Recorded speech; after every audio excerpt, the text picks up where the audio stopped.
buenas tardes. Hola, Hola, buenas buenas tardes. tardes. Buenas tardes. Muchas gracias a todos los que estáis aquí en esta sesión de introducción a la oscilometría, que desde luego ha suscitado ya un gran interés en Socalpar, aunque en principio ha surgido desde el grupo de asma, pero hemos creído que el resto de neumólogos, enfermería, todos los que os hayáis conectado, que pertenecéis a otros ámbitos de interés, también os va a aportar mucho. Y en esta ocasión, bueno, tenemos dos ponentes de lujo, además de verdad que es un lujo que estén en nuestra comunidad en Castilla y León y en nuestra sociedad Socalpar, porque son, digamos, enamorados, entusiastas, pioneros en llevar a la práctica el tema de la oscilometría y muy valorados no solo por nosotros, por los que ya los conocemos, sino también por otras comunidades limítrofes que ya les están pidiendo que vayan, que exporten su conocimiento para servir, para que otras unidades empiecen a poner en marcha esta técnica. Nos consta que cada vez son más los servicios que disponen de ella. Quizás no se ha exprimido todo lo que se podía sacar y estamos seguros de que esta sesión va a servir para esto. Bueno, tenemos a Jacinto Ramos, que lo conocéis, que es el encargado de la exploración funcional en el Hospital de Salamanca y es un entusiasta de la oscilometría, sabe muchísimo. Y justo hace un ratín, pues ha tenido una crisis de vértigo y aunque está con nosotros presente, pero no puede fijar la imagen en la pantalla.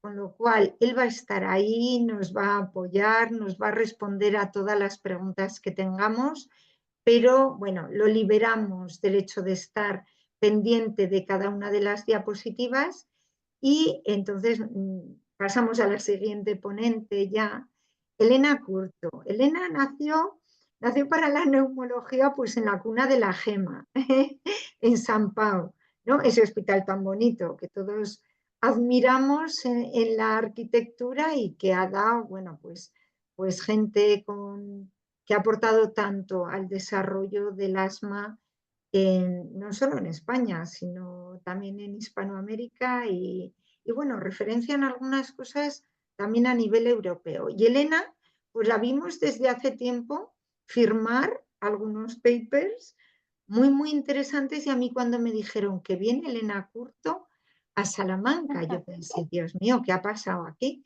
Bueno, pues Elena era oriunda de Salamanca y ha vuelto a sus orígenes y la verdad es que no nos ha podido hacer mayor favor a todos a los neumólogos de Castilla y León que quedarse con nosotros. Ella es conocedora de la teoría de la oscilometría, pero además de la puesta en práctica, no solo para asma, sino para otras patologías. Nos va a explicar algo de la técnica, algo de las aplicaciones y yo creo que sobre todo nos va a suscitar el interés, la ilusión, la curiosidad por saber más y bueno, y las ganas de montarlo en todos los servicios.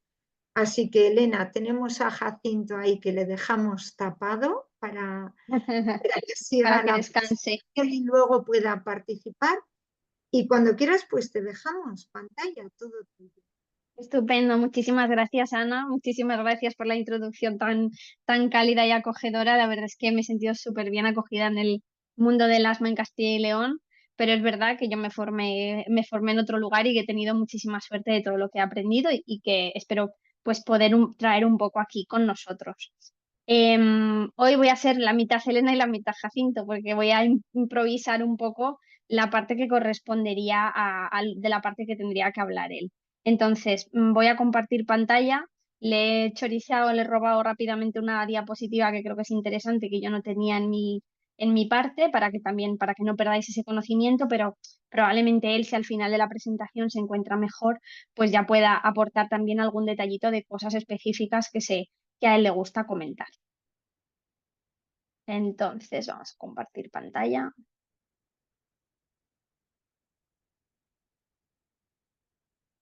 ¿Se ve bien, Ana? Perfecto. Bueno, pues nada, hoy vamos a hacer una presentación de oscilometría respiratoria. Y como esto es una iniciativa del área de asma de la SOCALPAR, pues principalmente vamos a hablar de la parte de la aplicación en asma.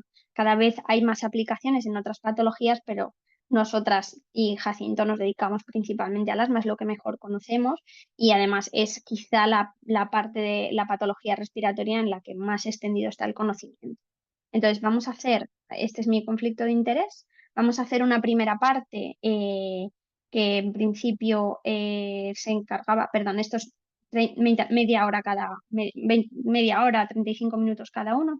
La parte de fundamentos teóricos, parámetros relevantes y patrones de alteración más frecuente, pues la daría Jacinto. Y yo voy a contaros un poquito lo que os puedo improvisar así rápidamente, porque esto ha sido de ahora, y luego ya os de mi parte, que es las utilidades, las limitaciones y la utilidad en asma y hablaremos un par de casos clínicos así interesantes que nos pueden mostrar en qué situaciones de la práctica clínica diaria pues podemos pensar en que una oscilometría nos puede aportar algo. Es, como os decía, la primera parte era labor de Jacinto que nos está acompañando aquí en audio y que eso, que si al final tenéis cualquier pregunta para él o él quiere aportar cualquier cosa, creo que puede ser muy enriquecedor.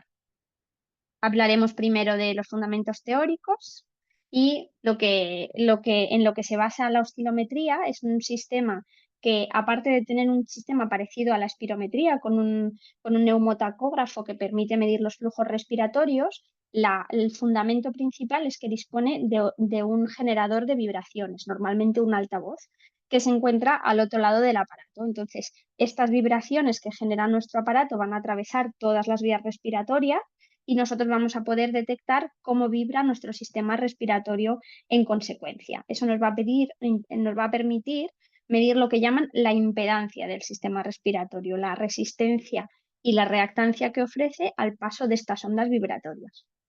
La oscilometría funciona en cierta medida, y este paralelismo lo repetiré más veces, como una ecografía, ¿vale? Las diferentes frecuencias atraviesan los diferentes tejidos y van a llegar a diferentes partes en función de la frecuencia que estemos utilizando. De manera que las frecuencias más bajas, principalmente 5 hercios, llegan más abajo del sistema respiratorio y las frecuencias más altas, 20 hercios, se quedan en las vías respiratorias centrales. Y esta es una de las fortalezas, digamos, de la oscilometría porque nos permite localizar el origen del problema dentro del árbol respiratorio, que a veces con la espirometría pues no somos capaces de hacer esto. La oscilometría pues, se ha puesto de moda mucho en los últimos años, sobre todo a raíz de la inteligencia artificial y de los grandes ordenadores, pero en realidad la descubrieron equipos similares a los que descubrieron la pletismografía y la difusión, más o menos en los años 60 del siglo pasado. Lo que ocurre es que la oscilometría genera tal cantidad de cifras y de valores en cada medición que sin un sistema potente computacional pues era muy difícil poderlo interpretar y poder utilizarlo en el día a día. Y más o menos estuvo unos años prácticamente sin utilizarse. Otra de las justificaciones de las que hablan los expertos en oscilometría y la gente que ha trabajado con ella a lo largo de todos estos 50, 70 años es que la gente que nos dedicamos a la respiración, a la función respiratoria sobre todo, estamos muy cómodos con lo que es la mecánica de fluidos, los flujos, las presiones lo que es la mecánica acústica, como las frecuencias, nos resultan un poquito más hostiles. Hay que hablar de litros por minuto, litros por segundo por centímetro cúbico, de valores negativos, de conceptos de física acústica que a veces no son traspasables al 100% a la fisiología respiratoria y que ha hecho que estuviéramos más cómodos con el concepto de difusión o con los volúmenes pulmonares que con lo que supone la resistencia de un tejido lo que es la complianza o la densidad de los tejidos y cómo responden a estas ondas vibratorias. Pero como os decía, los últimos años hay aparatos cada vez más sencillos, más fáciles de utilizar y más agradecidos, digamos, a la hora de aprender a utilizarlos y cada vez se están utilizando más. Lo que hacemos durante la oscilometría es que el paciente respira a volumen corriente, no tiene que hacer ningún tipo de esfuerzo y eso es una gran ventaja respecto a la espirometría porque sabéis que a muchos pacientes no les resulta fácil. Entonces, mientras nuestro paciente respira a volumen corriente, nuestro aparato aplica las ondas vibratorias sobre la respiración y con eso podemos ver cómo se comporta además el pulmón en las diferentes fases de la respiración en función de las ondas vibratorias que estamos aplicando. Además, digamos que es una medición muy fisiológica.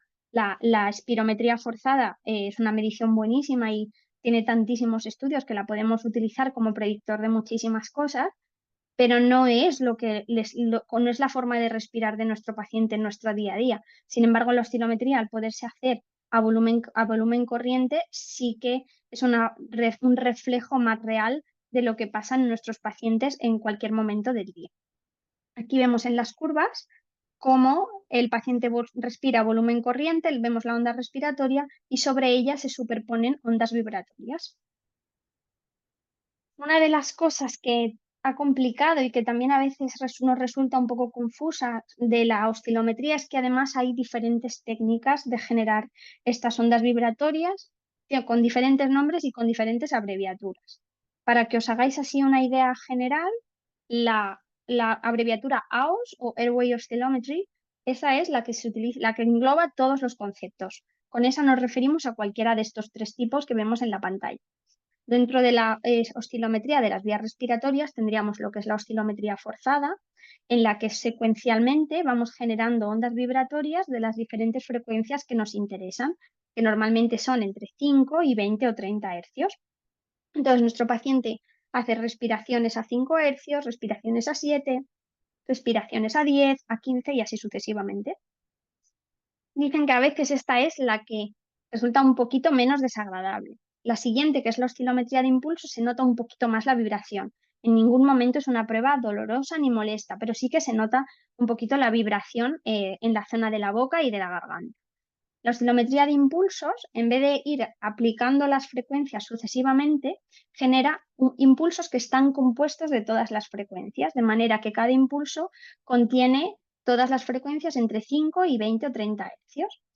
Y la última, que es la más moderna y la que utilizan los equipos, digamos, más actuales, es la que llaman la oscilometría de ruido aleatorio o pseudo random noise, en la que se generan estos impulsos que están compuestos de todas las frecuencias, pero cada impulso es diferente del anterior y contiene una variedad diferente de frecuencias, de manera que el paciente quizá nota un poquito menos ningún tipo de sensación en la boca y en la garganta. Pero más o menos y todas miden lo mismo, son diferentes formas de generar el impulso. Aquí vemos diferentes aparatos que son los, digamos, los más habituales de cada tipo. Lo complicado, en cierta manera, de la oscilometría es entender esta parte física, esta parte de qué es lo que estamos midiendo y cómo lo estamos midiendo. La principal fuerza que medimos en la oscilometría es la impedancia respiratoria, que es la fuerza necesaria para mover esta onda vibratoria dentro del sistema respiratorio. Fuerza total. La impedancia está compuesta por dos fuerzas, que son la resistencia y la reactancia. La resistencia, si nos imaginamos un tubo y al final un globo, la resistencia mide el componente del tubo, lo que nos cuesta mover la onda de vibración a lo largo de la primera parte del tubo. La resistencia, digamos que es más fácil de entender para nosotros porque sabemos lo que supone la resistencia al flujo aéreo. Es una cosa parecida, pero en vez de al flujo aéreo, a la vibración. Y es la energía que es necesaria para que esta onda se propague a lo largo del sistema respiratorio. Y por otro lado, nos quedaría la reactancia o elastancia, que aquí la gente que se dedica a ventilación y a veces a patologías restrictivas también lo entiende como la capacitancia. En realidad, la capacitancia solo es una parte de la reactancia, pero digamos que es esa energía que genera el retroceso elástico cuando esa onda vibratoria deja de hacer efecto, la vuelta al pulmón la vuelta del pulmón a su situación de reposo. Con lo cual, como os podéis imaginar, la patología de la vía de la vía aérea, el asma, la EPOC, etcétera, tiene mucha afectación de la resistencia, y la patología de caja torácica, de enfermedad pulmonar intersticial, por lógica tendría mucha afectación de la reactancia o de la lactancia pulmonar. Pero estos conceptos están compuestos a la vez, y a veces no son A y B, sino que en patologías de mucha afectación de resistencia también vemos afectación de reactancia, que lo explicaremos un poquito, y viceversa. Los resultados de la oscilometría se representan en lo que llamamos la curva de la oscilometría, que tiene una curva que normalmente se expresa en valores positivos. Como os podéis imaginar, valores positivos porque la onda vibratoria va hacia positivo, digamos. Esa sería la curva de resistencia, que se pueden representar, digamos, una encima de la otra, generando una especie de embudo, o a veces los aparatos la representan por separado. Y los valores negativos estarían ocupados principalmente por la curva de reactancia, porque es ese retroceso elástico. La dirección, digamos, es inversa, la dirección de la fuerza. Se ha hecho muy habitual que cuando hablamos de oscilometría siempre presentemos una curva con forma de embudo, pero es muy importante que tengáis en cuenta que esa curva es obstructiva casi siempre. La curva normal de oscilometría tendría una curva de resistencia prácticamente recta, y la curva de reactancia sí que iría de lo más negativo hacia el cero con cierta pendiente, y cortaría el cero entre 7 y 12, más o menos aproximadamente. Ahora os explicaré un poquito qué números específicamente miramos en estas dos curvas, pero que sepáis que el aparato que tenéis en vuestro centro lo puede representar una curva a continuación de la otra o por separado, y hay que saber identificar un poco dónde estamos mirando, que a veces nos pasa quizá con los espirómetros también, ¿no? Que hasta que sabes qué columna es la teórica, es el previo, es el porcentual, es el litros, pues tienes que ubicarte un poco, pues esto es parecido, pero siempre son dos curvas. Una de las ventajas de la oscilometría es que necesitas muy poco material, prácticamente lo mismo que para realizar una espirometría, y que necesita poca preparación y no tiene contraindicaciones. El material, aparte del oscilómetro, es el habitual para realizar una espirometría: material de higiene, las pinzas nasales, la boquilla desechable y la calibración, que normalmente los oscilómetros traen su propio sistema de calibración. La preparación es la misma que para la espirometría, y la fortaleza es que no tiene las contraindicaciones de la espirometría, que sí que es verdad que son pocas, que hoy en día prácticamente, si es absolutamente necesario, incluso en situaciones pues, de hemoptisis y tal, sabemos que es una prueba bastante segura, pero que en realidad pues, hay situaciones en las que es cierto riesgo si tenemos que realizarla, con lo cual la oscilometría ahí también puede jugar un papel. El procedimiento es bastante sencillo. Una vez que nos familiarizamos con el aparato, por parte de la persona que la realiza, que sabemos que normalmente pues, es una de las enfermeras de función pulmonar, es un poco más fácil de aprender que la espirometría. No requiere que la enfermera, digamos, anime y estimule tanto al paciente para poderla realizar. Se recomienda que el paciente esté sentado y con el cuello un poquito hiperextendido, no mucho. Es importante colocar la pinza nasal para evitar que haya flujo, y sujetarse las mejillas para evitar que vibren, ¿vale? Porque eso sí que puede generar interferencias. Esto lo puede realizar la enfermera o el propio paciente, y con la otra mano activar la medición a volumen de las respiraciones a volumen corriente. Normalmente se recogen 5 o 6 respiraciones a volumen corriente, o se recogen durante 30 segundos. Esto se pueden configurar los aparatos para que una vez que ha detectado ese tiempo o ese número de respiraciones ya dejen de sensar. Pero más o menos eso es lo habitual. Y no es muy frecuente encontrar artefactos. Como estás viendo las curvas en tiempo real, puedes detectarlos muy rápidamente, pero los más frecuentes suelen ser los golpes de tos, que lo vemos en la primera representación de arriba. Se ve un cierre de glotis y un flujo expiratorio rápido. También podemos ver un cierre glótico, que el paciente hace una apnea en un momento en el que el volumen corriente se vuelve cero. Y también podemos ver respiración agitada. Un truco que yo suelo dar cuando hago oscilometría es que intentéis que el paciente no mire directamente a la pantalla. En la pantalla suele ir apareciendo una curva del volumen corriente que va haciendo y los pacientes inconscientemente, si lo ven, intentan reproducirlo y hacer la misma curva que la vez anterior. Y eso a veces hace que hagan respiraciones cada vez más profundas sin darse cuenta.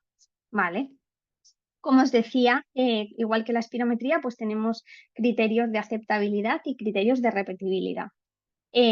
Para tener una medición aceptable requerimos 4 respiraciones a volumen corriente y que visualmente no se detecten artefactos, cosa que es bastante sencilla. Y la repetibilidad, la medición tiene que ser de al menos 30 segundos, que entre mediciones el paciente descanse un minuto. A veces entre esas mediciones se le pide que retire la boquilla y que descanse, o a veces se espera el minuto con la boquilla puesta, dependiendo de lo que veamos que al paciente le cuesta coger la posición. Es necesario que el oscilómetro haya recogido frecuencias entre 5 y 25 hercios, que esto ya nuestros aparatos suelen dar el ok de que se ha hecho todo bien. Que la coherencia entre las vibraciones que emite nuestro oscilómetro y las que recoge sean de 0,6 a 5 hercios y de 0,6 a 10 hercios, es decir, que la vibración que vuelve no sea exageradamente diferente de la que ha ido, porque no tendría sentido. Esas vibraciones se agotan y lo lógico es que siempre sean un poquito menores. Y que entre las mediciones a 5 hercios se detecte una variabilidad, una diferencia, digamos, menor al 10% entre mediciones. Y esto también, los oscilómetros más modernos rápidamente te permiten retirar las mediciones que sean más extremas para disminuir la variabilidad. Y como os decía, la curva de la oscilometría pues, se suele representar como una especie de embudo. La resistencia, que insisto, esto es una curva típicamente obstructiva, igual que la aprendemos con la espirometría, es importante aprenderla también en la oscilometría. Esta es la típica imagen de curva obstructiva. La resistencia es una curva con cierta pendiente hacia abajo y la reactancia es una curva que va de más negativa, corta al cero y se vuelve más positiva. Como os decía, recuerda un poco a la ecografía torácica, de manera que las frecuencias más bajas nos permiten llegar a las zonas más distales y medir lo que es la vía aérea distal o periférica. Como esas frecuencias más bajas atraviesan también la vía central, muchas veces hacemos la resta a lo que es la vía total, que es la medición normalmente a 5 hercios, le restamos la medición a 20 hercios, que es la vía más central, y con eso sacamos lo que es realmente las vías respiratorias periféricas. Y luego, sobre 20 hercios aproximadamente, tendríamos las mediciones que se corresponden a las vías respiratorias centrales, porque son ondas de frecuencia que no llegan tan distalmente.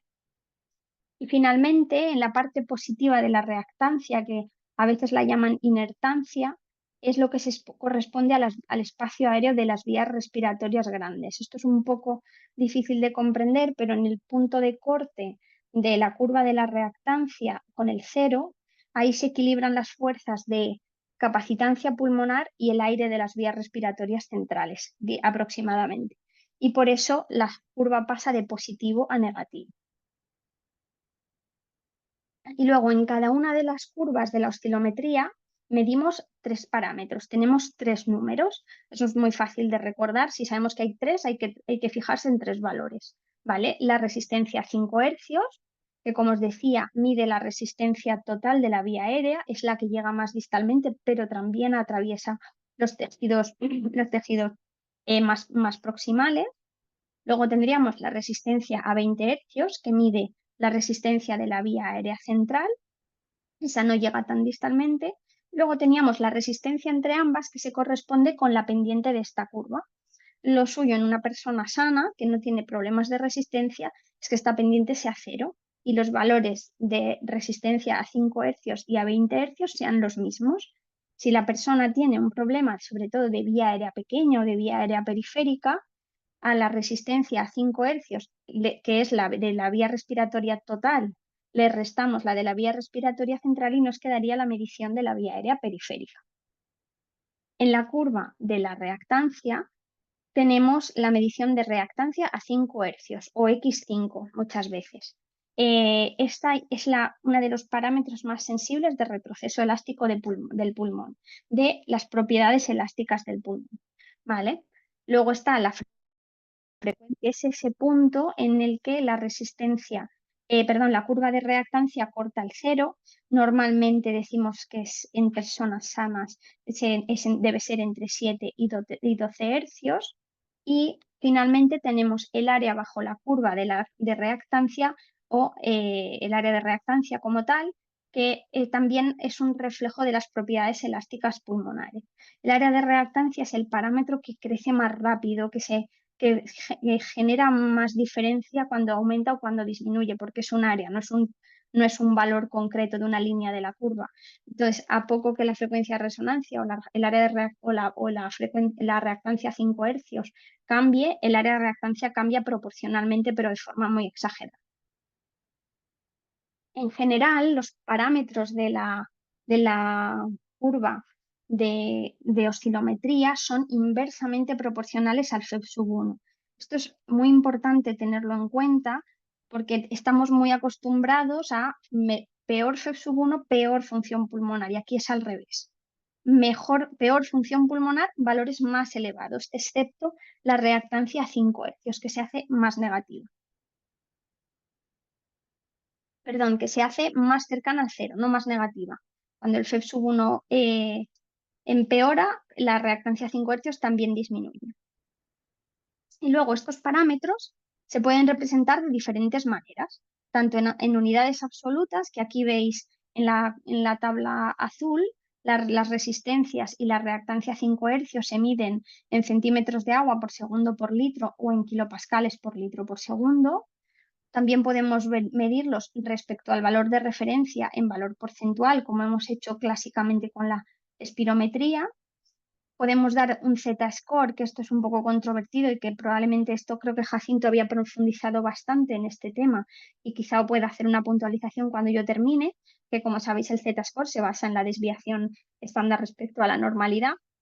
Y aquí podemos ver pues cómo este oscilómetro ya nos sitúa el Z-score en zona más saludable si es más verde, más zona de riesgo si es amarilla y zona patológica si es zona roja, y también es bastante visual y bastante útil. Y esta era la parte de la introducción. Vamos a hacer un poquito de ver cómo se ve la oscilometría en los diferentes patrones espirométricos que todos tenemos en la cabeza. Como sabéis, en general en la espirometría hablamos de patrón normal, de patrón obstructivo y patrón no obstructivo. Y más o menos hemos intentado en la oscilometría reproducir esos patrones y ver cómo sería una oscilometría en cada uno de esos casos. Esto no es exactamente igual ni matemático al 100%, pero facilita un poco comprenderla e interpretarla cuando trabajamos en el día a día de la consulta. Como os decía, una oscilometría normal, la resistencia a 5 hercios y la resistencia a 20 hercios son normales, están por debajo del límite superior de la normalidad, y el área de reactancia es inferior al límite inferior de la normalidad en este caso. Y como os decía, la forma es una curva de resistencia, muy plana, y la curva de reactancia tiene un área pequeñita y la frecuencia de resonancia está entre el 7 y el 12. La forma típica de embudo es la forma típica de una oscilometría obstructiva o con obstrucción de la vía aérea pequeña o vía aérea distal. ¿Vale? Tiene esa forma de embudo con una curva muy importante en la curva de resistencia y también bastante pendiente en la curva de reactancia. Cuando tenemos una obstrucción de la vía aérea proximal, la curva de reactancia no se afecta porque la complianza de elasticidad pulmonar, si lo que tenemos es un problema proximal, no lo vamos a ver. Y lo que vemos normalmente es que la curva de resistencia es plana, pero tanto R5 como R20 aumentan en la misma proporción. Y en los patrones restrictivos o en las patologías que afectan a la distensibilidad pulmonar, lo que vemos es que la curva de resistencia es normal y la curva de reactancia es la que recuerda un poquito a la de la vía aérea pequeña. Es decir, la reactancia a 5 hercios disminuye mucho, la frecuencia de resonancia se desplaza hacia la derecha y el área de reactancia aumenta bastante. Aquí tenemos un ejemplo de un paciente sano, ¿vale? En este oscilómetro, además, tenemos dos líneas que nos indican, que nos sirven de referencia. la que sería el límite superior y el límite inferior de la normalidad, que lo veis como líneas de puntos, y la que nos indica sus valores de referencia, que se ve como línea continua. En este caso vemos la espirometría de nuestro paciente, que tiene un cociente FeB1 partido FVC de 78, un FeB1 de 4 litros 80 mililitros y una FVC de 5,890 mililitros. Es decir, unos valores que si vemos los valores de referencia se podrían dar como normales. En este caso, la resistencia a 5 hercios es de 2,01 centímetros de agua y su valor de referencia sería 2,28 con un Z-score de menos 0,4. Con ese Z-score, bastante tranquilidad, bastante normal.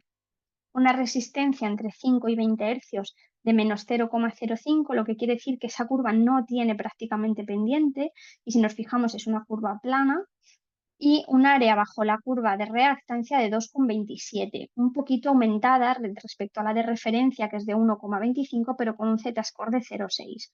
Es decir, todos estos valores son totalmente normales y la oscilometría, la morfología que vemos, no está alterada.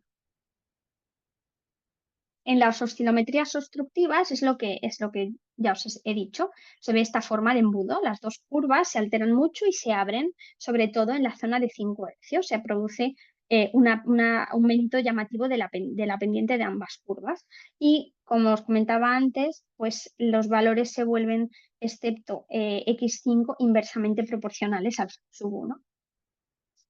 Aquí vemos un ejemplo de un paciente que tiene un cociente FeB1 partido FVC de 57, su FVC es del 65% y su FeB1 es del 49%. Y si vemos la curva de espirometría, pues en cierta manera nos haría pensar que puede tener un problema obstructivo. Si bien es una curva pequeña, que también tiene una FVC que está baja, pero en general pues es una curva cóncava que nos hace pensar en un problema obstructivo. Y como veis, la curva de oscilometría también tiene esa forma de embudo muy llamativa. En este caso, además, vemos que la resistencia a 5 hercios está muy por encima del límite superior de la normalidad, con un Z-score de 2,5, pero la resistencia a 20 hercios, que está más o menos por aquí, en este caso el aparato nos da 19 hercios, pero es equivalente, es de 5,44 y su Z-score es de 1,7. Con lo cual, incluso en este paciente es más llamativo todavía la obstrucción y la afectación, digamos, de vía aérea periférica, porque si R5 está muy alterada, pero R20 es prácticamente normal. Y en este caso, creo que no está por aquí, perdón, que me lo tapa, no está por aquí la medición de R5 menos R20, pero se puede hacer la resta sin ningún problema, sería 2 con algo, y si os fijáis tiene una pendiente bastante llamativa. En la curva de reactancia, esa curva de reactancia es muy similar a las que vemos en la patología restrictiva y es porque parece que esa hiperinsuflación del espacio alveolar que ocurre en las patologías obstructivas importantes genera una poca distensibilidad y a veces y con mucha frecuencia vemos esta afectación del área de reactancia, de la curva de reactancia, que recuerda un poquito a los problemas restrictivos. La reactancia a 5 hercios está muy disminuida, muy por debajo del límite inferior de la normalidad, con un Z-score de menos 3,9. La frecuencia de resonancia es casi de 25, 23,6, que tendría que ser de 14,5 en este paciente, y vemos que la curva está muy por debajo del límite inferior de la normalidad. El área de reactancia tiene un Z-score de 2,7. Con lo cual, lo que os decía, es una curva muy típica de un patrón obstructivo. Y finalmente, el patrón restrictivo de la oscilometría, igual que ocurre en la espirometría, pues podemos ver cómo la curva cambia y lo que vemos sobre todo es esa afectación a nivel de la curva de reactancia. La reactancia a 5 hercios disminuye, la frecuencia de resonancia se desplaza hacia la derecha y el área de reactancia aumenta bastante. Lo que ocurre, y de nuevo, es inversamente proporcional al FeB1. Aquí tenemos un ejemplo de un patrón de la consulta de enfermedades pulmonares intersticiales en el que su espirometría era del 81% del cociente, FeB1 partido FVC, tenía una FVC de 43% y tenía un FES1 de 49%. Es una espirometría muy sugestiva de que tengamos que buscar un patrón restrictivo, o al menos no podremos decir que no se trata de un patrón no obstructivo. En la curva de oscilometría se ve muy bien como esa línea de la curva de resistencia está prácticamente justo encima de lo que le tocaría de referencia a nuestro paciente. Va sobre esta línea que está marcada como 1.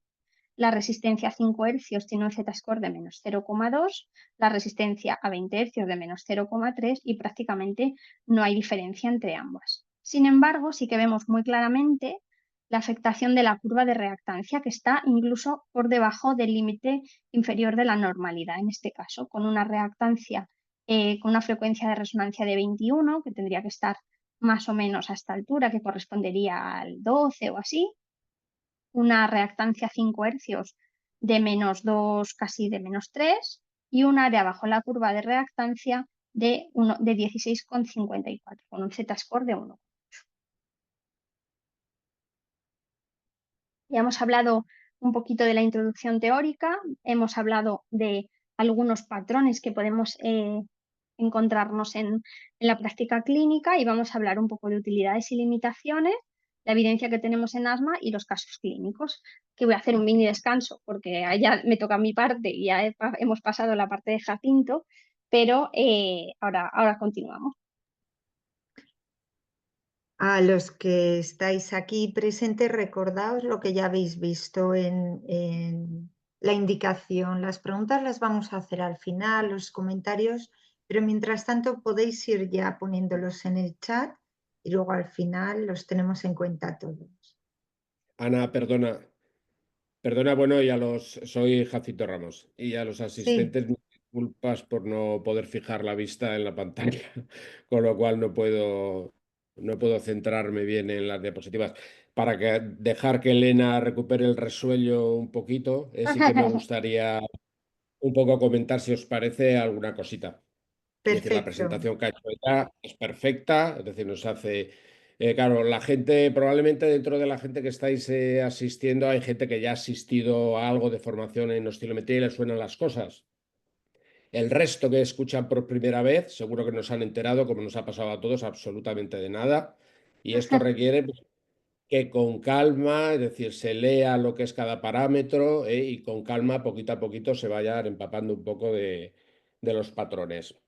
Lo que sí me gustaría decir, que ya ha hecho referencia a Elena, es que, bueno, es de viva actualidad ahora la discusión que hay en cartas al director entre unos grupos de investigación y otros sobre el tema de los Z-score. Es decir, los Z-score anclan en la espirometría no hace mucho tiempo y tiene un poco que ver siempre con una distribución normal de los valores, como tantos en biología, ¿no? De tal manera que los Z-score pues, nos sirven para ver cuántas desviaciones estándar se aleja de la media hacia un lado o hacia el otro un parámetro. Y hay autores que han visto que realmente los valores teóricos publicados, los valores en población general, no siguen una distribución normal exactamente. Con lo cual, desde algunos grupos de investigación se considera que utilizar los Z-score a la hora de la interpretación pues tiene sus problemas, y proponen puntos de corte. Hay, en la presentación que tenía, hay, bueno, un par de artículos en las que se contestan unos a otros, y realmente en el artículo en el que contestan los partidarios de los Z-score, pues realmente comparan las curvas ROC de los Z-score respecto a puntos de corte, y es verdad que salen un poquito mejor los Z-score, pero con diferencias de 0,04 en el área bajo la curva. O sea que los puntos de corte bien elegidos, que ese es el problema, que tienen que estar bien elegidos y en función de cada patología, pues realmente pueden tener la misma rentabilidad diagnóstica al final o parecido a los Z-score. Y luego es decir, un poco con la salvedad de que los Z-score tenemos que tener de manera obligada una distribución normal. O al menos, como dice el otro artículo, demostrar que los residuales es decir, de la ecuación de regresión que se haya utilizado sigan una distribución casi normal. En ese caso se admite que quizás en ese sentido puedan tener valor. Eso por una parte en cuanto a cómo expresar los resultados, que yo creo que es uno de los problemas que tenemos. El otro problema es que no tenemos valores teóricos universales. Es decir, la iniciativa GLI, que los tiene ya para espirometría, pletismografía, o sea, volúmenes y la difusión, está trabajando en ello, ¿eh? La verdad que va a ser difícil, yo creo que será muy difícil, porque el problema es que deberían de ser con un mismo dispositivo. Como ha dicho Elena, el gran problema que tenemos es que hay muchas diferencias entre dispositivos. Depende qué tecnología utilice el dispositivo, hay veces que dan las resistencias un poquito más altas y la resistencia y la reactancia en otro sentido, dependiendo de qué dispositivo. Y eso es una limitación importante a la hora de comparar resultados y comparar los estudios. Es por eso que la evidencia disponible no ha hecho que se incorpore esta técnica. Si la buscáis en cualquiera de las guías de práctica clínica de SMART-EPOC, prácticamente ninguna de ellas, bueno, ninguna de ellas hace referencia como instrumento diagnóstico, solamente GEMA habla que en niños preescolares puede servir de ayuda, porque no hay otra cosa, evidentemente. Pero realmente no se incorpora, no se ha podido incorporar porque el grado de evidencia que soportan los estudios que tenemos, pues realmente no es muy allá. Son estudios, pues eso, que no son multicéntricos, con diferentes aparatos, con lo cual es difícil. Y luego otra cosa respecto a los patrones, es decir, los que ha presentado Elena son los patrones más frecuentes y más típicos, pero luego hay que decir, es decir, que a veces nos encontramos patrones mixtos, por ejemplo, de obstrucción periférica y obstrucción central, que se comportan de una manera también definida, y patrones dentro de la restricción, que esto sí que me gusta decirlo porque lo leí hace poquito también en otro artículo y yo coincido mucho con ello. Es decir, los patrones restrictivos de la patología restrictiva siempre hemos tenido la idea de que la afectación intersticial no es un problema de resistencia de vía aérea, es decir, las resistencias incluso son bajas en la patología en la que hay fibrosis pulmonar, ¿no? Pues realmente con la oscilometría, es decir, hay bastantes patrones, y eso nosotros lo hemos visto en varios pacientes nuestros que están diagnosticados de patología fibrosante, en los que además del comportamiento típico de la reactancia que ha comentado Elena, pues también cursan con resistencias altas, ¿eh? Resistencias que siempre hace referencia a las resistencias de la vía aérea periférica, es decir, no de la vía aérea central, pero sí nos podemos encontrar dependencia de la frecuencia, ¿eh? Y a veces incluso con elevación de R5, porque cuanto más fibrótico es el pulmón, la TLC es más bajita y ese descenso del volumen pulmonar hace que las resistencias puedan ser resistencias elevadas, ¿eh? O sea que esto no lo podemos encontrar frecuentemente. Nosotros ya hemos visto varios casos. Uno muy recientito de una neumonitis por hipersensibilidad, que característicamente tiene comportamiento en la reactancia como una patología restrictiva, pero con las resistencias altas. De acuerdo, eso yo creo que es un poco lo que me gustaría añadir. Si se me ocurre alguna cosita más luego sobre eso, ya intervendría, ¿vale? Así que Fenomenal, nada, muchas Jacinto, gracias. gracias. Gracias Sí, por echarme un cable, ¿eh? esto se llama trabajar en equipo, ¿eh? Sí, Como sí, os sí, complementáis totalmente, totalmente. perfectamente. Muy bien, Vamos a pasar sí, entonces, si queréis, a la siguiente parte, que también le acabo de robar una, como decía, una diapositiva y que yo creo que le agradecerá verla porque creo que ilustra bastante esto que le ha explicado de los Z-score y los puntos de corte. Y esto se encuadra un poco en el tema de las limitaciones de la oscilometría, de las utilidades y las limitaciones. Las utilidades, yo soy una gran defensora y cada vez serán mayores en la gran parte de las patologías de vía aérea, en el diagnóstico, en el tratamiento y en el seguimiento, pero también en enfermedades respiratorias que no afectan a la vía aérea. Como os decía, cada vez hay más disponibilidad de equipos, son más asequibles, los hay en más centros, hay más profesionales de función pulmonar familiarizados y al final el habituarse a ellos, que los residentes aprendan y se formen desde el principio con oscilometría, pues hará que se encuentre habitualmente en nuestro entorno y no nos resulte una técnica tan hostil, que no tenga contraindicaciones y que resulte muy fácil de realizar para el paciente, pues también va a haber hay muchas situaciones en las que como no se puede realizar espirometría porque el paciente no es capaz, pues la oscilometría rápidamente da un paso adelante y el hecho de que, como dice Jacinto, todavía hay falta evidencia científica, pero cada vez se están haciendo más publicaciones. Y el problema de las limitaciones, que las tenemos aquí en rojo, pues son importantes, son salvables, pero es uno de los problemas que él dice es el tema de los valores de referencia y los puntos de corte.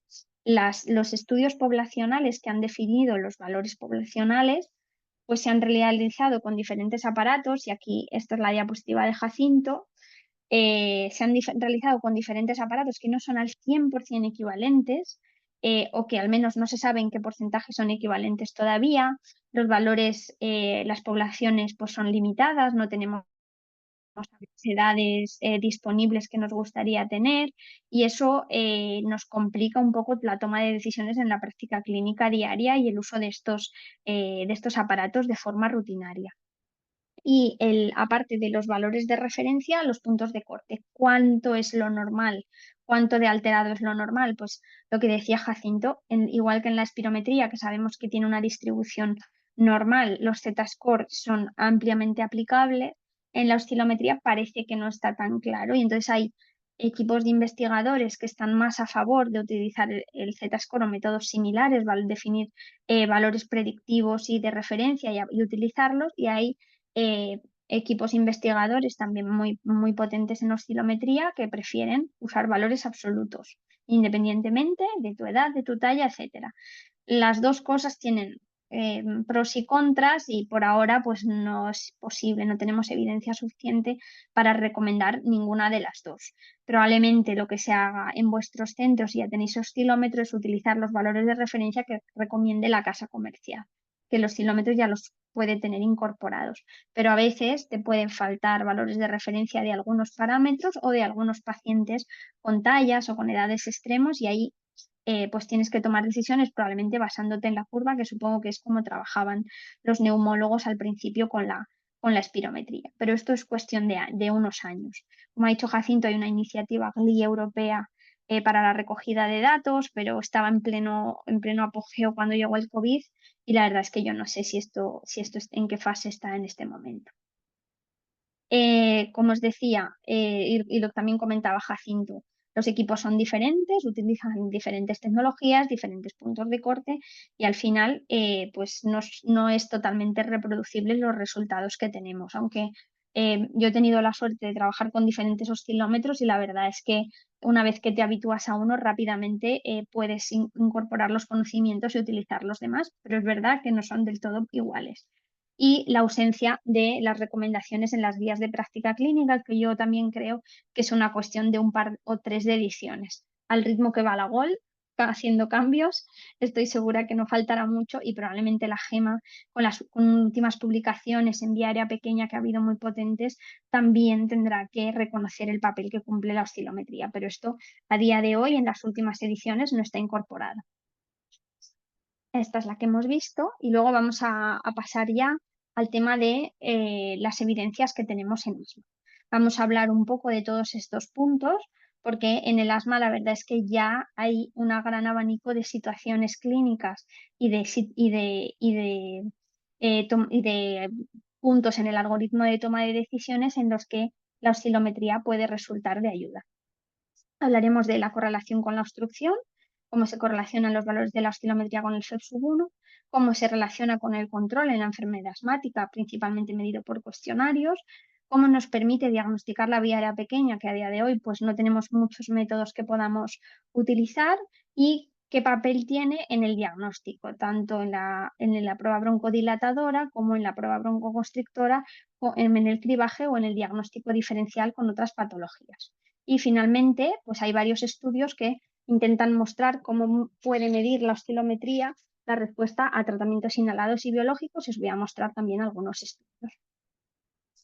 Aquí vemos un estudio realizado en pacientes con asma y EPOC que muestra muy visualmente cómo se correlacionan los diferentes valores de la oscilometría con el FEV1, y la verdad es que tienen unas Rs bastante interesantes con una significación estadística importante.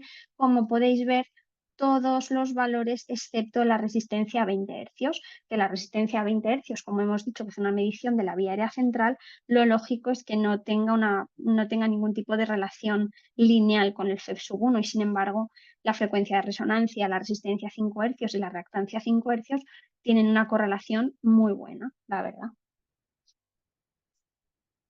La oscilometría y el control del asma, este es un tema muy controvertido, porque como sabéis, el control del asma a veces no se correlaciona al 100% con la función pulmonar, y hay pacientes que vienen a la consulta quejándose mucho de mucha sintomatología, con puntuaciones ACT muy bajos, y la función pulmonar no se altera tanto. Y hay veces que eso a los que nos dedicamos al asma nos descoloca un poco porque nuestro paciente no se encuentra bien si no encontramos ningún parámetro objetivo que lo evidencie.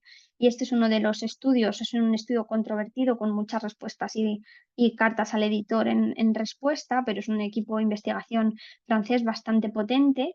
Y aquí vemos cómo en estas gráficas de la zona naranja, la zona sombreada naranja, son esos pacientes que tienen mal control.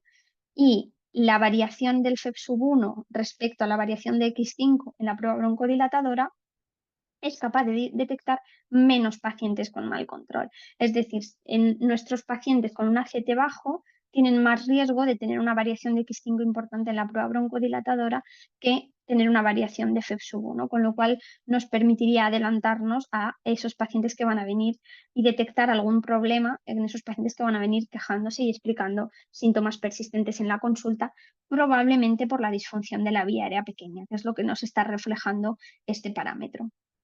Y es que la disfunción de la vía aérea pequeña o la vía aérea respiratoria distal es un tema del que se está hablando muchísimo y lo iréis comentar en muchísimos congresos y en muchísimas ponencias. ¿Por qué? Porque es un problema que afecta incluso a pacientes con asmas leves o no tan graves, incluso pacientes con escalones bajos de tratamiento y con criterios inflamatorios y clínicos de asma no muy grave, tienen afectación grave o muy grave de la vía aérea pequeña que no somos capaces de detectar muchas veces por estos métodos.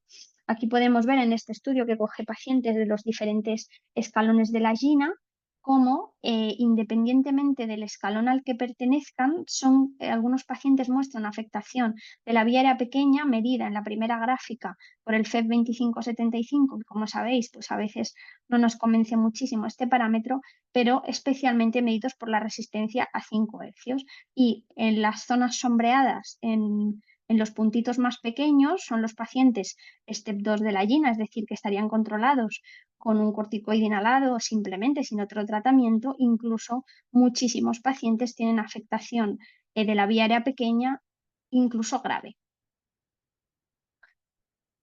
Aquí vemos otro estudio. Este es un estudio que ya empieza a combinar estas técnicas radiológicas complejas con inteligencia artificial. En este estudio lo que hacen es cogen 31 pacientes y les hacen un TAC y simulan su pulmón, simulan todas las vías respiratorias. Entonces les miden a los pacientes mediante oscilometría y mediante inteligencia artificial cómo serían las resistencias de esos pacientes y comprueban que ese sistema que han creado, ese pulmón falso, somos capaces de medir adecuadamente porque es la misma mediante la oscilometría y mediante la inteligencia artificial, vemos que tenemos las mismas resistencias. Y aquí veríamos en los gráficos de la derecha, en función de si son pacientes sanos con obstrucción leve, que llaman ellos, que es del 20%, o con obstrucción grave, que es del 40%, qué porcentaje de afectación de la vía aérea pequeña tienen estos pacientes, que lo vemos en azul. Incluso los pacientes que se consideran sanos pueden llegar sanos con función pulmonar normal, pueden llegar a tener un 45% de afectación de R5 y un 35% de afectación de R20. Y este es otro estudio que también utiliza medición mediante estos sistemas nuevos radiológicos. En este caso, lo que vemos aquí es cómo comparamos la medición de la afectación de la vía aérea pequeña mediante oscilometría y mediante el FEV1 partido de VC. Vale, entonces, mediante oscilometría, si no utilizamos la oscilometría, perderíamos un 20%. Un 20% de los pacientes que vemos aquí en rojo en escalón 2 de la GINA y un poquito menos de los siguientes escalones, no seríamos capaces de detectarlos simplemente con función pulmonar. La prueba broncodilatadora. La prueba broncodilatadora, la oscilometría también es muy útil porque permite detectar grandes cambios en la función pulmonar. En el caso de la oscilometría, lo que vemos es que la curva que tenemos en la prueba prebroncodilatadora, que es más parecida a una oscilometría obstructiva, se convierte en una oscilometría normal. Y lo que vemos es que la resistencia a 5 Hz disminuye y baja bastante, la resistencia a 20 Hz disminuye pero no en tanta medida, y que la pendiente de la curva, perdón, la pendiente de la curva prácticamente se hace cero. La frecuencia de resonancia se vuelve más cercana al cero, la reactancia a 5 Hz se hace menos negativa y el área bajo la curva, que es bastante importante, se hace bastante pequeño. Como podéis ver en la columna de la derecha, que podemos ver los valores de referencia, los cambios porcentuales que se observan en los parámetros de la oscilometría en la prueba broncodilatadora son bastante importantes. Especialmente podéis ver en el área bajo la curva que disminuye de tamaño en un 88%. Con lo cual, en el punto de corte de la oscilometría para definir la prueba broncodilatadora va a ser en valores más llamativos, y a veces podemos detectar cambios de forma más sensible que en la espirometría. El problema es que todavía no tenemos unos valores totalmente fiables de la prueba broncodilatadora. Como decíamos con los valores de referencia, pues se están todavía haciendo estudios y se están desarrollando estudios poblacionales extensos para poder definir cuál es el punto de corte patológico de la prueba broncodilatadora. Y últimamente ya sí que tenemos estudios más grandes en los que se definen el área de confianza del 95 y el 95%, lo que supone la normalidad para una prueba broncodilatadora en oscilometría, y ya tenemos estudios con más de 1000 pacientes. Parece ser que probablemente la resistencia a 5 Hz o la reactancia a 5 Hz serán los parámetros elegidos para definir la prueba broncodilatadora, probablemente entre el 28 y el 30% en R5 y en torno al 44-45% en X5. Y estos son los valores que ya recomendarán las próximas guías probablemente. Sí que es verdad que desde que se ha hecho el cambio de las últimas recomendaciones de la prueba broncodilatadora del 10% respecto al valor de referencia, pues no hay estudios comparativos, espirometría y oscilometría, pero la oscilometría, los estudios que hay son destinados a definir sus propios puntos de corte y no tanto a compararse con la oscilometría, si bien la correlación es bastante buena. Aquí vemos que en la prueba broncoconstrictora ocurre lo contrario. Una curva que inicialmente era más parecida a una curva normal, con una resistencia bastante plana y un área bajo la curva de reactancia pequeña y demás, pues al administrar un broncoconstrictor se va haciendo una forma más parecida a un embudo, con resistencias muy elevadas, reactancias muy bajas, la frecuencia de resonancia muy desplazada a la derecha y un área bajo la curva de reactancia bastante alta.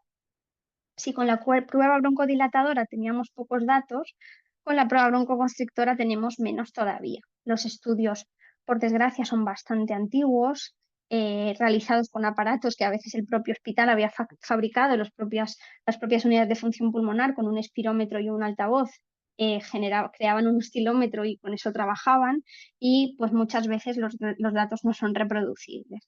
Aparte, cada equipo genera sus propios puntos de corte y sus propios valores de referencia, y hay veces, pues, que lo que comentaba Jacinto, a veces los dan en porcentual, a veces lo dan a valores absolutos, y esto no es fácil de aplicar en nuestro día a día. Algunos estudios así más recientes, incluso uno de una corte española, pero es verdad que son de pacientes, de muy poquitos pacientes, pues intentan aproximar con los aparatos actuales lo que sería la prueba broncoconstrictora. Y aquí vemos como los cambios que detectan en el primer estudio en el equipo de Short, que llega en el test de metacolina al 43% y en el test de histamina al 44% en R5. Si se produce ese cambio, se consideraría una prueba broncoconstrictora positiva. Y aquí, este estudio español de 25 pacientes que tenían prueba broncodilatadora negativa, en 13 casos, más de la mitad, tuvieron un test de metacolina positivo. Y vemos que los cambios producidos, pues, son del 32% en R5, del 120% en X5, y aquí tenemos también los valores absolutos en R5, 20 y en el área bajo la curva de reactancia. La moda y lo que se está hablando mucho ahora en oscilometría es que si en espirometría hablamos del PC20, En oscilometría probablemente podríamos hablar del PC30 o el PC40, es decir, la dosis de metacolina o de histamina que nos permitiría producir cambios del 30 y del 40%. Esto probablemente nos permitiría hacer una prueba más corta, de menos riesgo y más llevadera para el paciente. Otro de las partes en las que en la fase de diagnóstico la oscilometría puede ser útil en el asma es en el cribado. Como sabéis, muchas veces podríamos ser capaces de detectar pacientes que van a desarrollar asma o que se van a beneficiar de realizar una espirometría si sospechamos que pueden tener asma, y con la oscilometría podríamos adelantarnos y tanto detectarla en fases más precoces o detectar pacientes que realmente no van a tener asma y se pueden ahorrar el resto de las pruebas. Aquí vemos un estudio con más de 1.200 pacientes con sospecha de asma, en los cuales lo que se vio es que el área bajo la curva de reactancia es el patrón, el valor que más se asoció de forma significativa con asma, incluso mostró una curva ROC similar al FEV1 con mayor sensibilidad, especificidad, valor predictivo positivo y valor predictivo negativo. Con lo cual, una de las fortalezas o de las posibles utilidades que tendrá la oscilometría en el futuro, que es que al ser una prueba muy sencilla y muy rápida, se pueda implementar en los centros de atención primaria y decidir qué pacientes realmente necesitan una espirometría y en cuáles nos la podemos ahorrar porque no es el problema, no van por ahí los tiros, digamos. En el diagnóstico diferencial, pues yo creo que todos los que nos dedicamos a esto teníamos muchas esperanzas, sobre todo en que la oscilometría nos permitiese diagnosticar asma y EPOC, ¿no? Que tuviese unos valores totalmente diferentes. Esto no ha sido un gran éxito, pero este es uno de los estudios que hay disponibles con una N mayor, con más de 1.200 pacientes, incluyendo 600 asmáticos, 700 EPOC, pacientes con bronquiectasias, con intersticio y con problemas de vías respiratorias centrales. Y lo que se vio es que para el mismo valor de FEV1, los valores de R5 no son exactamente equivalentes. Podríamos llegar a discriminar cuál de estas patologías para el mismo FEV1 podríamos detectar mediante oscilometría. Como podéis ver, los pacientes con obstrucción de vía aérea pequeña, de vía aérea central, perdón, que son los que están en amarillo, son los que tienen una curva totalmente diferente al resto. Y sí que es verdad que el resto de curvas se superponen en algunas zonas, pero probablemente se puedan diseñar algoritmos en los que seamos capaces de diferenciar estas patologías mediante oscilometría. Con la EPOC, que era una de nuestras principales esperanzas, nos está costando un poco más encontrar diferencias. Es verdad que no son patologías equivalentes y que las alteraciones del parénquima que se producen en la EPOC son muy diferentes de las que se producen en el asma, pero lo que estamos viendo es que a niveles oscilométricos se comportan de forma muy parecida. Y sí que una de las cosas que parece ser prometedora es la diferencia que ocurre entre la inspiración y la expiración. En la EPOC se produce mayor diferencia a nivel de la reactancia 5 hercios en la inspiración y la expiración, y en el asma no parece que haya tanta diferencia, con lo cual probablemente en la EPOC medir estas diferencias será clave en el futuro para diagnosticar asma EPOC o patrones mixtos o lo que llamábamos antes overlap. Y otra patología que muchas veces simula o acompaña al asma es la obstrucción laringe inducible o la disfunción de cuerdas vocales, que como sabéis, pues afecta a las vías respiratorias centrales o incluso ya ni centrales, a lo que son las cuerdas vocales. Y esto también es un problema de diagnóstico diferencial muy importante que tenemos en la consulta de asma, porque incluso se dice que hasta 1 de cada 4 pacientes con asma pueden tener las dos patologías simultáneamente.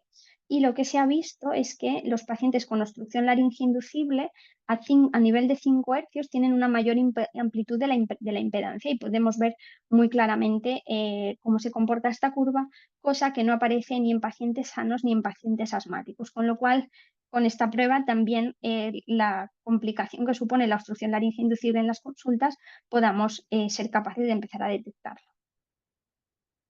Y por último, vamos a ver un poco las diferencias que somos capaces de encontrar en función de los tratamientos, la respuesta a los tratamientos que vamos a ser capaces de medir mediante oscilometría.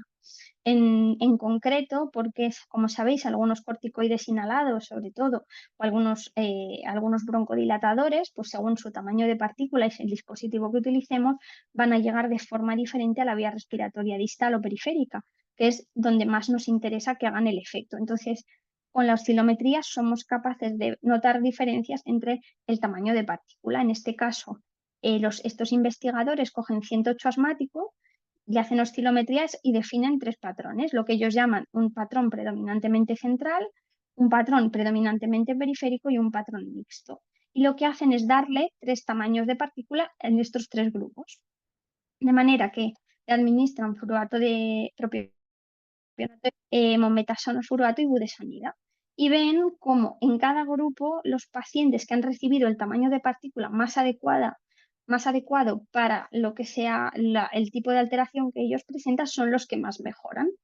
Y probablemente esto se debe a que se ha elegido mejor la partícula. Esto nos permitirá, digamos, en el futuro elegir mejor el tamaño de partícula de la que se beneficiarán nuestros pacientes.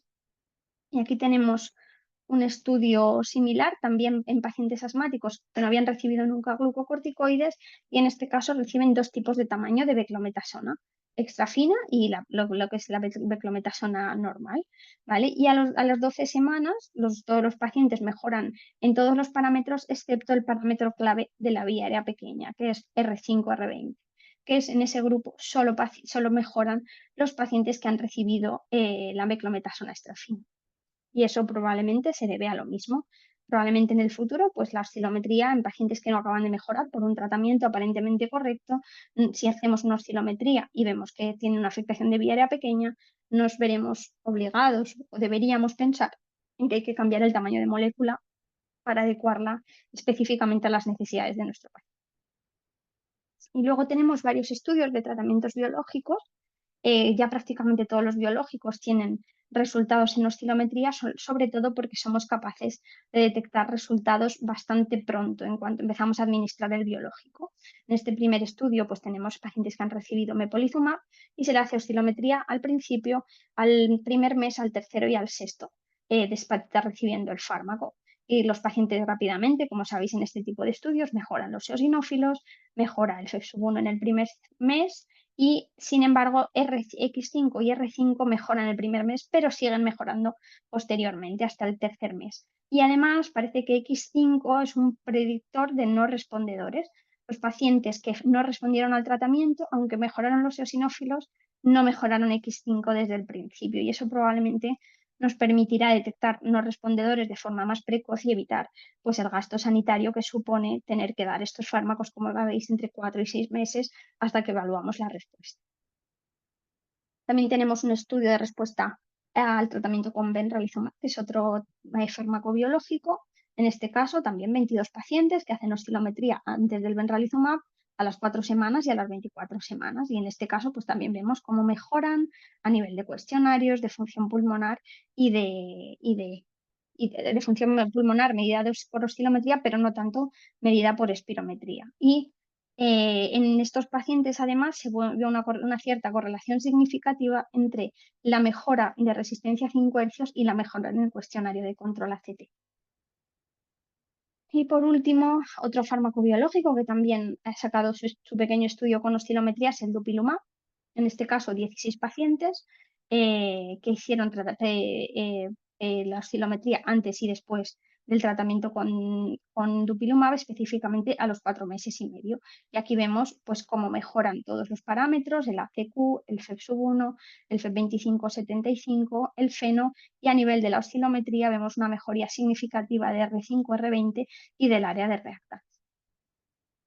Y no sé si tenemos tiempo para casos clínicos, Ana.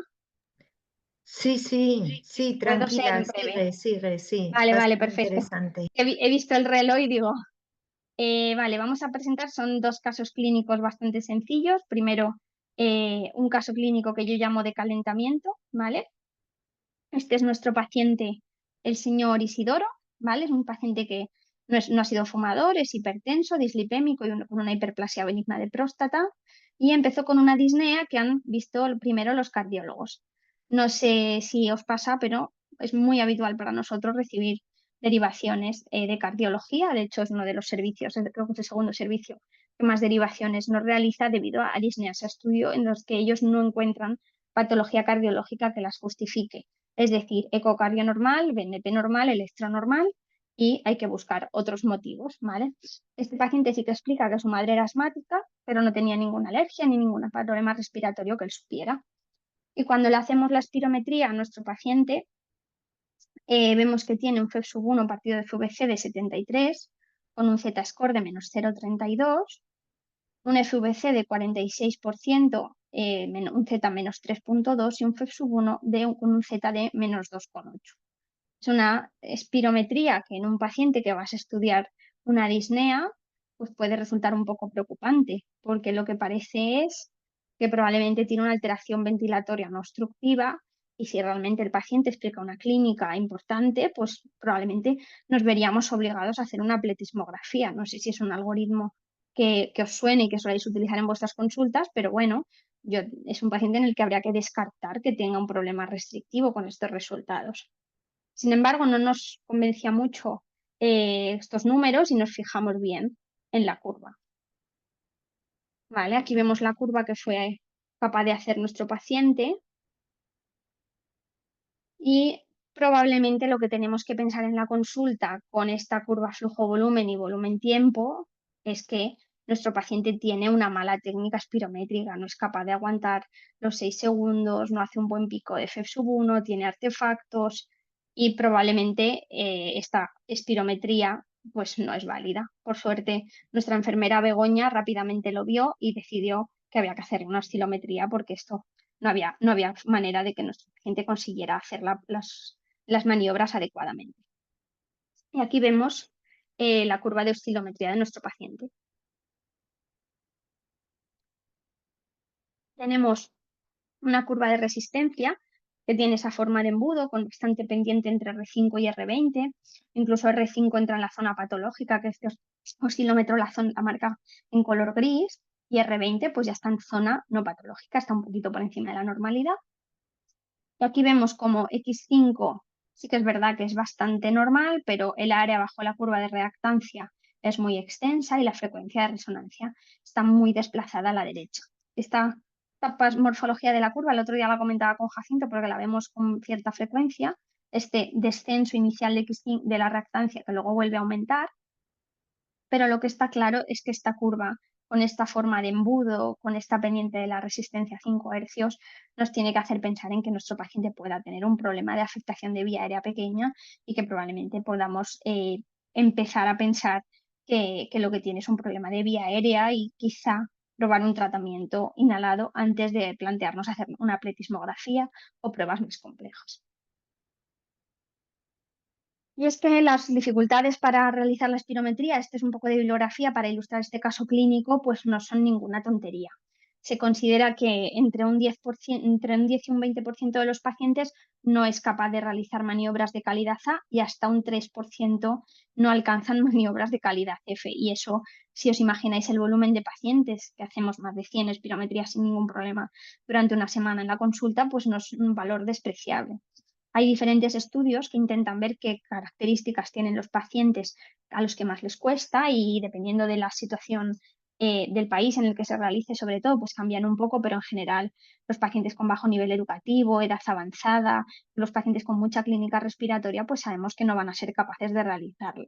Incluso se considera que hasta en un 60% de los casos pues no se identifica ningún problema para poderla realizar. Son pacientes con buen nivel educativo, sanos, digamos que a priori capaces y aún así pues no somos capaces de obtener curvas reproducibles. Y aquí vemos un estudio de cuáles fueron los principales motivos para realizar oscilometría en pacientes y como podéis ver hasta el 81% de la indicación de oscilometría fue una maniobra incorrecta en la espirometría y en un porcentaje menor situaciones que contraindican la realización de espirometría, hasta un 10% de cirugías recientes y luego otras contraindicaciones habituales en la práctica clínica para la espirometría.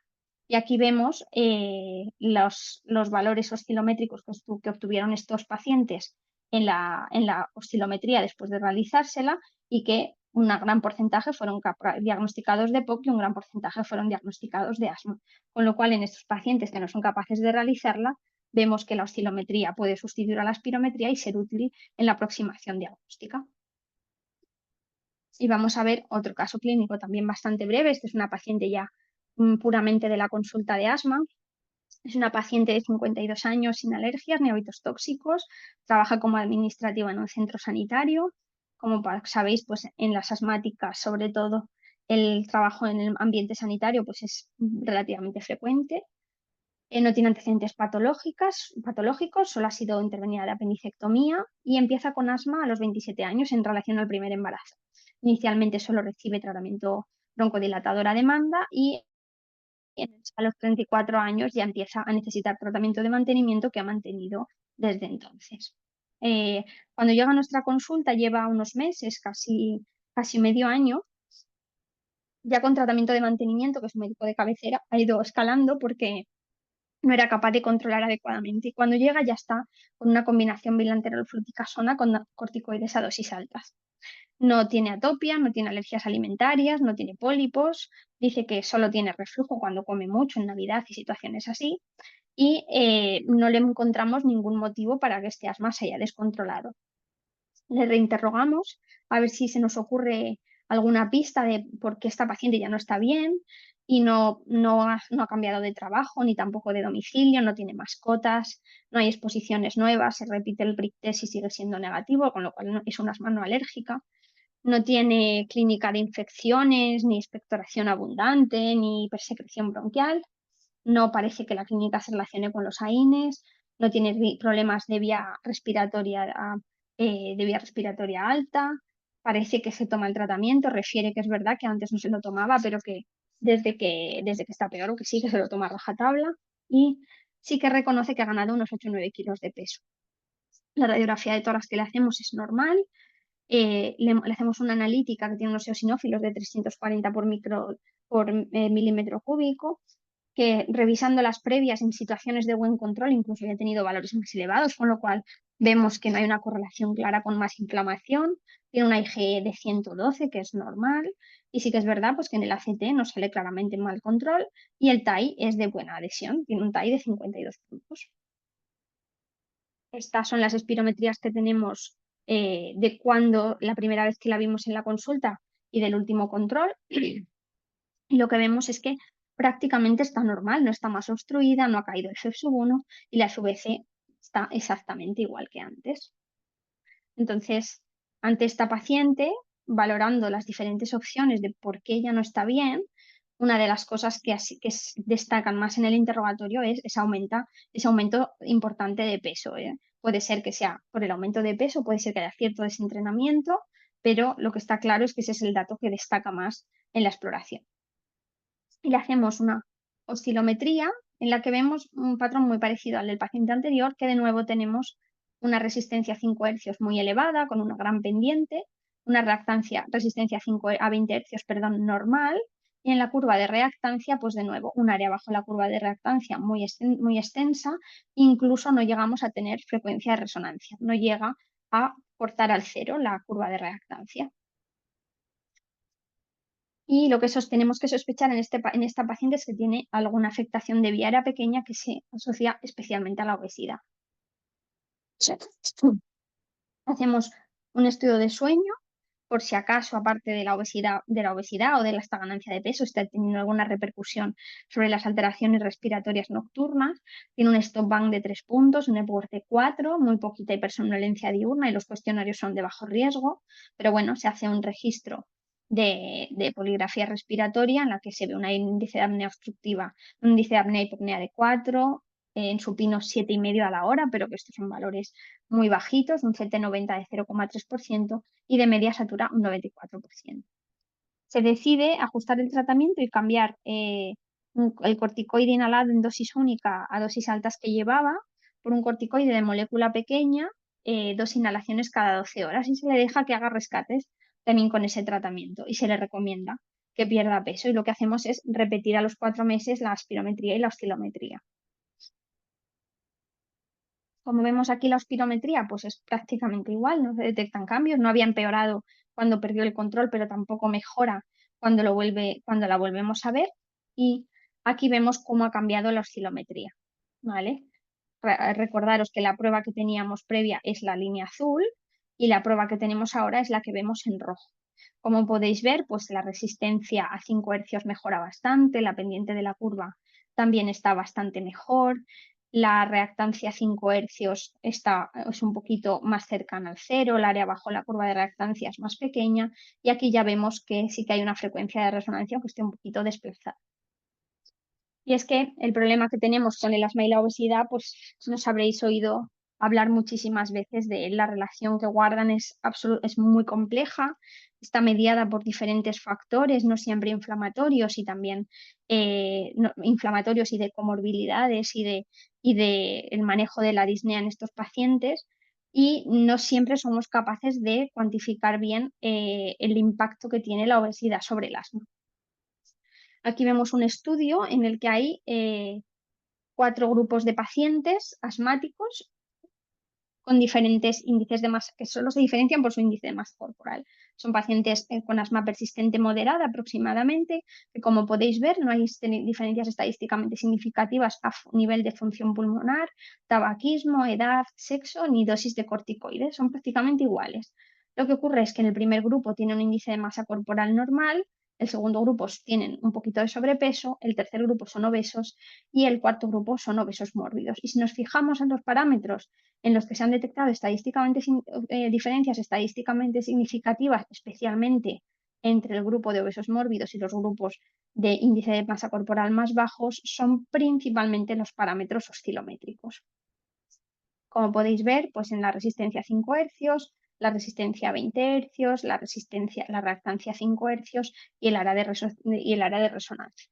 Y esto se debe, estos son 3 ejemplos, perdón, estos son 3 ejemplos de un asma de la misma gravedad como es la oscilometría en función del índice de masa corporal. De nuevo, en el grupo, la imagen A se corresponde a un índice de masa corporal de 20, la imagen B de 32 y la imagen C de 40. Y son asmas que a nivel de cualquier otro parámetro inflamatorio y de función pulmonar son exactamente iguales.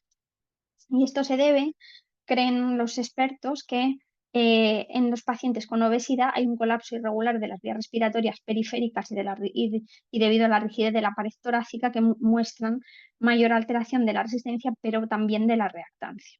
Sobre todo porque la resistencia se afecta menos porque hay menos volumen funcionante y menos congestión vascular. Y esto sería el motivo por el que estos pacientes a mayor índice de masa corporal tienen más afectación en la oscilometría. Y esto sería todo por mi parte. Muchísimas gracias.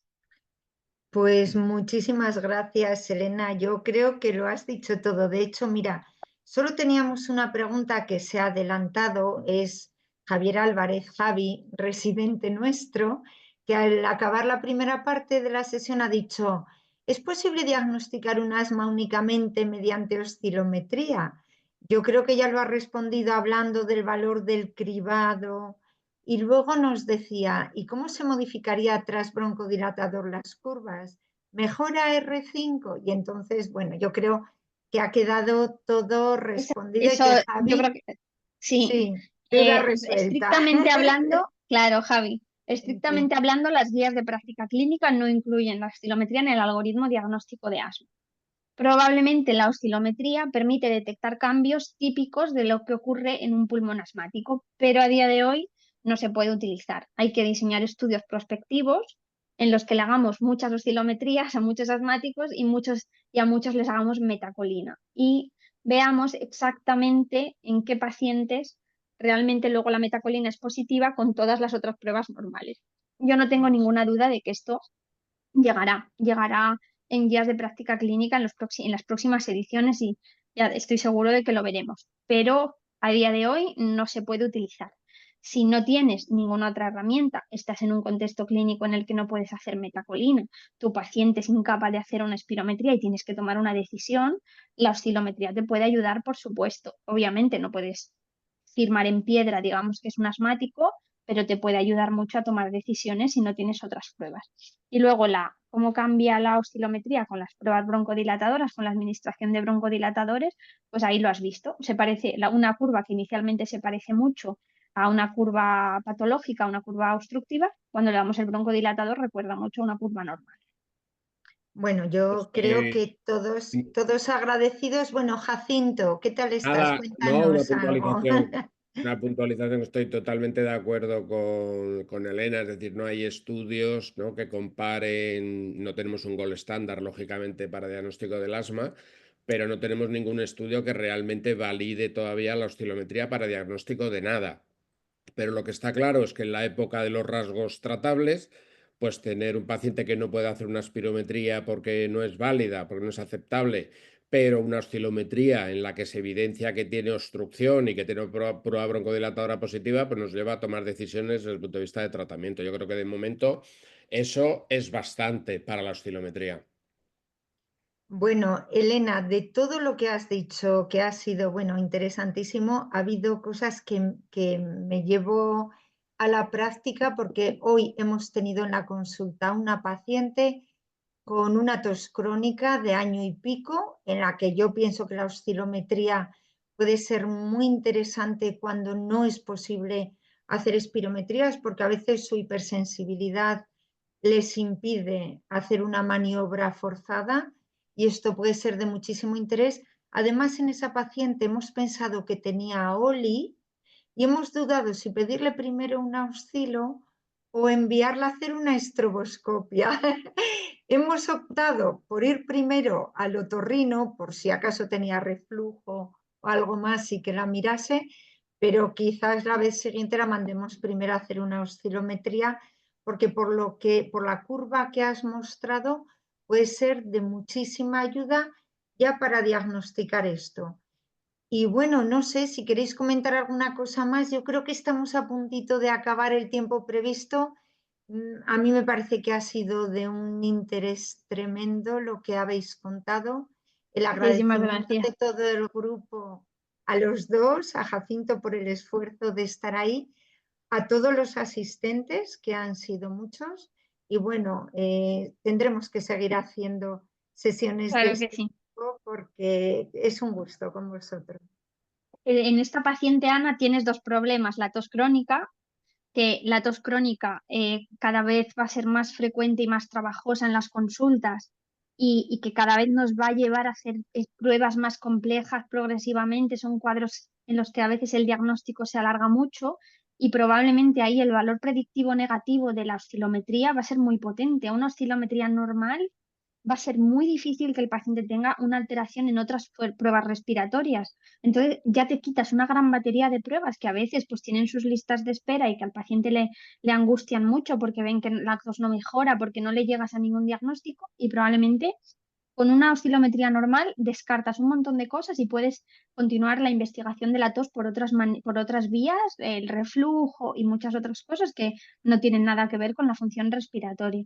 Y luego la obstrucción laringe inducible, pues es que es un reto en la consulta para mí casi diario. Intento que no perderlo de vista en cada paciente que veo con asma mal controlada, porque es que realmente son pacientes que lo pasan mal, en los que abusamos de corticoides, que no se controla bien la enfermedad y tienen unos cuadros muy desasosegantes que a veces, incluso en urgencias, pues no todo el mundo está formado y no todo el mundo entiende cómo se deben controlar y generan situaciones un poco complejas. Y claro, como saber, no tienen obstrucción laringe inducible a todas las horas del día, la tienen cuando la tienen. Y tener una prueba que en 3 minutos la haces y lo ves si vienen con una crisis, que puedes llevar un oscilómetro portátil a urgencias incluso si llegan una crisis, te puede resolver muchísimo el diagnóstico. Nosotros tenemos un equipo de otorrinos súper implicados que incluso a veces han bajado a ver nuestros pacientes a urgencias cuando vienen con una crisis y hemos podido diagnosticar casos, pero no todo el mundo los tiene y eso, oye, si tenemos una prueba que nos permite diagnosticarla, nos arreglaría bastantes cosas, yo creo. Muy bien. Bueno, pues no sé, yo creo que podemos dar por finalizada la sesión. De nuevo, gracias a todos y nos emplazamos para una nueva reunión tan interesante. Venga, Gracias. fenomenal. Gracias a todos. Hasta Gracias. luego. Adiós. Adiós.